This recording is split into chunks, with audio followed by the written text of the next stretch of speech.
చేయుచున్నాను. వారి శ్రేయోభివృద్ధులే నా ఆనందముకు మూలము.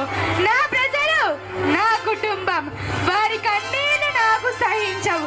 ఒక్కొక్క కన్నీటి బొట్టికి నేను సమాధానం చెబుతాను. బ్రిటిష్ వాళ్ళు మా దేశాన్ని దోచుకోవాలని వస్తే నేను చూస్తూ ఊరుకుంటానా?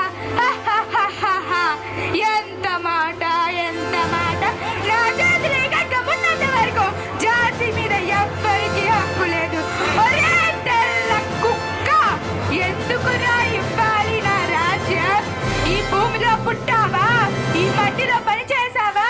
ఈ రాజ్యాన్ని నిర్మించావా? ఎందుకురా ఇవ్వాలి నా రాజ్యం? నువ్వు చెప్పే ప్రతి మాటకి కట్టుబడి ఉండడానికి నేను సాధారణ స్త్రీ కాదు, వీరనారి ఝాన్సీ రాణిని.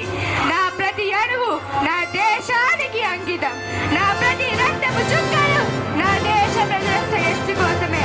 యుద్ధం అంటే యుద్ధమే. మరణం వచ్చినా గర్వంగా సేకరిస్తాడు.